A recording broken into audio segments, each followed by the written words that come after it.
Ji ji. Yes, ma'am. First of all, Ravinol, it's a very unique idea that you're traveling from auto rickshaw name called Tuk Tuk.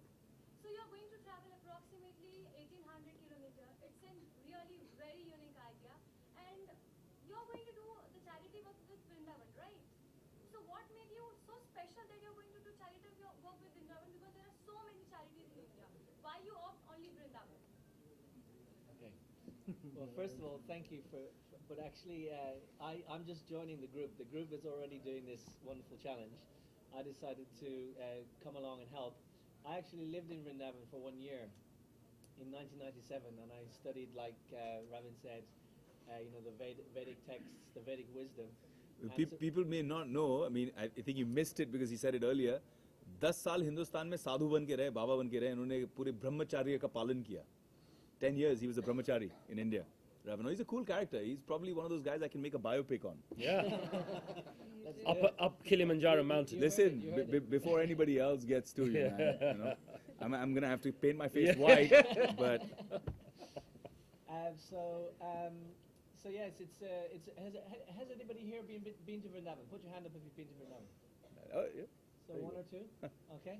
So yeah, really. Apni team doesn't count. It's a really magical place.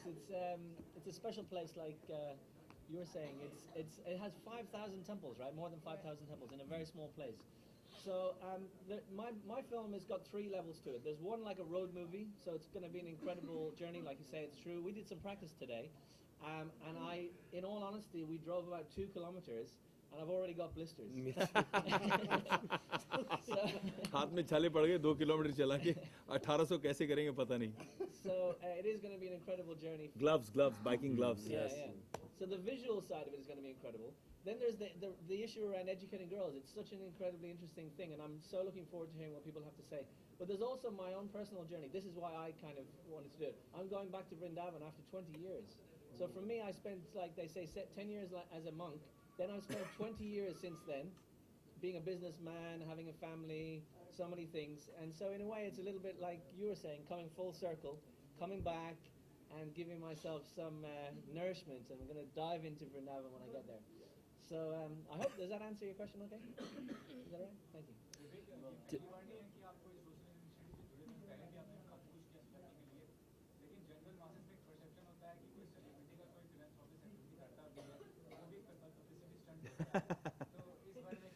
क्या होता है ना यार, हाँ बात सही है आपकी, बट एक समय होता है, एक पीरियड होता है. जैसे अगर आप शुरुआत करें तो लोगों को लगता है अच्छा अब ये पब्लिसिटी के लिए कर रहा है, इसकी कोई पिक्चर आ रही होगी, प्रमोशन करने के लिए ये कर रहे हैं. बट जब आप करते रहते हो, when it becomes a part of your life, when it becomes a part of your everyday routine, when it becomes a whole important pillar of your life, तब लोगों को भी समझ में आ जाता है. हिंदुस्तान में, विदेश में, I mean, I've been very fortunate like that. I mean, whether it was getting covered and getting a lot of appreciation from New York Times for my work in India, or whether it was Forbes carrying me as a top 40 philanthropist under 40 for the work I've done, or whether it's just the government of India recognizing the work that I've done, different states recognizing the work that I've done. I don't like to publicize my achievements or what I win as an award. I prefer publicizing the cause, because that's where the attention needs to go. And earlier I used to not even speak about it. I mean, यहाँ मैं पिछले almost 10 साल से जुड़ा हूँ. आज मैं बाहर आके इसके बारे में बात कर रहा हूँ. अगर मुझे सिर्फ पब्लिसिटी चाहिए होती तो 10 साल से मैं डंका बजा रहा होता.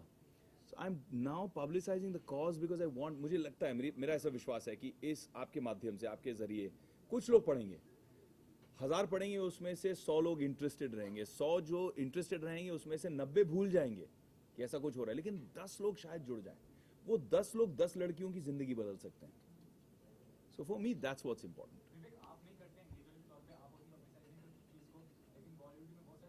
क्यों दूसरों की बात करना, जिस गांव जाना नहीं उसका रास्ता क्यों पूछना.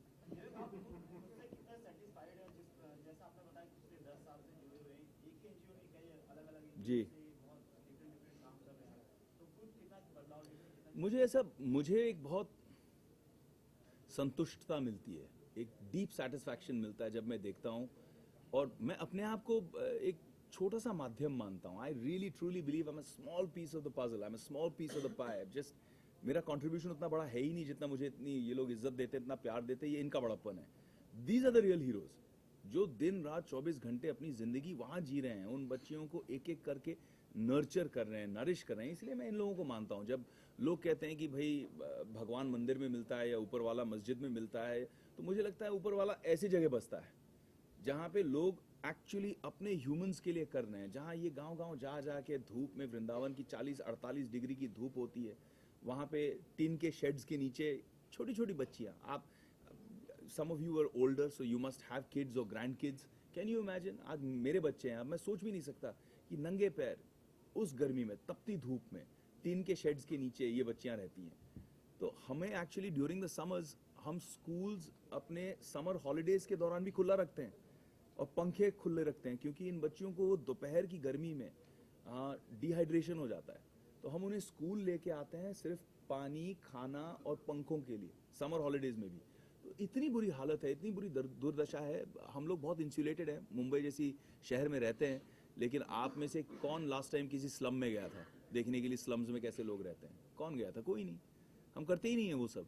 मैं गया था जब मैं कंपनी के लिए ऑडिशन की तैयारी कर रहा था, और पहली बार मैंने देखा यार मेरे घर से 1 घंटे की दूरी पे लोग ऐसा रह रहे हैं. ये जिंदगी उनकी, ये दुनिया है. The difference is too much between the haves and have nots. वो बदलना बहुत जरूरी है, वो हमारी जिम्मेदारी है. तो विवेक, जैसा कि अभी आपने कहा कि आप हमेशा इतना बिजी रहते हो, टाइम नहीं मिलता, तो how often you visit Vrindavan to meet? You know, that's the biggest thing. I used to visit very often.